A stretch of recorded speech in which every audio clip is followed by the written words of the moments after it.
On ne comprend pas tout ce qui se passe dans le groupe Volkswagen en ce moment, ou alors il y a eu des changements et on ne sait pas tout quand on voit les prestations de ce Kamiq. Le Kamiq, c'est le dernier né petit SUV de Skoda, sous les Kodiaq et Karoq, donc qui fait 4,24 m de long. Et à 4,24 m de long, ça le place en face, par exemple, au hasard d'un Volkswagen T-Roc. Et c'est justement en comparaison de ce T-Roc où il y a des choses qu'on ne comprend pas. On va le voir tout de suite à l'intérieur. 4,24 m de long, autre particularité, 1,55 m de haut, c'est assez bas pour un SUV.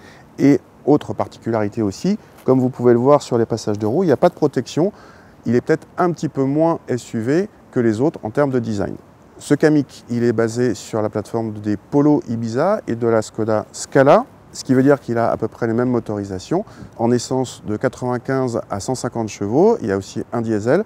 On essaie ici la petite motorisation essence de 95 chevaux, c'est un 3 cylindres turbo-essence associé à la finition haut de gamme style.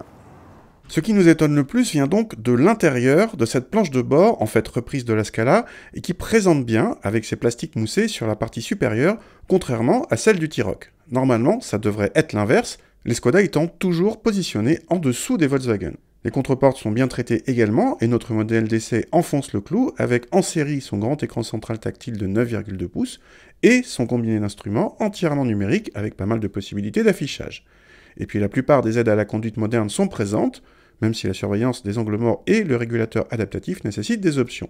Bon d'accord, l'ambiance n'est pas folichonne, mais on bénéficie de quelques astuces sympathiques, comme cette protection de plastique escamotale à l'ouverture des portes, également vue chez Ford, ou bien ce parapluie dans la portière, également vu chez Rolls.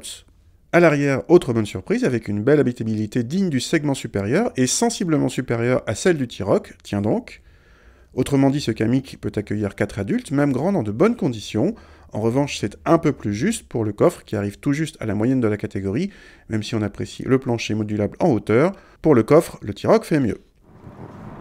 Au volant de ce Kamiq, première chose, comme je vous le disais au début, il est un petit peu moins haut que la majorité des autres SUV et ça se ressent dans la position de conduite où on est un tout petit peu plus haut que dans une berline, mais moins haut que dans la plupart des SUV. Donc si votre critère d'achat c'est d'acheter un SUV parce qu'il y a une position surélevée, vérifiez bien que ça vous convient, ça risque d'être un petit peu limite. Le fait qu'il soit plus bas a un avantage d'un point de vue dynamique, il prend moins de roulis, il est moins sensible au roulis que d'autres. Alors ce qui est dommage, c'est que dans cette version chaussée de route 18 pouces, on a un petit manque de confort et évidemment, si on apprécie le côté un petit peu qui se conduit comme une berline de ce Kamiq, dans cette version 95 chevaux, il n'y a aucune prétention de sportive et on aurait aimé un petit peu plus de confort, donc choisissez plutôt une version avec des roues de 17 pouces. Je reviens au moteur, donc c'est le petit moteur essence de 95 chevaux. Évidemment, ce n'est pas un foudre de guerre, mais il est suffisant, aussi bien en accélération qu'en relance, évidemment, tant qu'on ne considère pas ce Kamiq comme un sportif.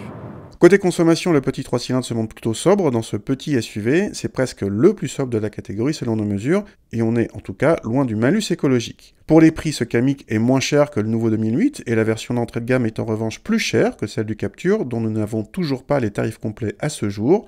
Si nous comparons avec le T-Roc, ce dernier n'existe pas avec le bloc TSI 95 et commence à 115 chevaux, ce qu'on peut d'ailleurs lui reprocher car les 95 chevaux suffisent sur le Kamiq. À motorisation et équipement équivalent, le Kamiq est sans surprise moins cher que le T-Roc, avec un écart légèrement inférieur à 2000 €.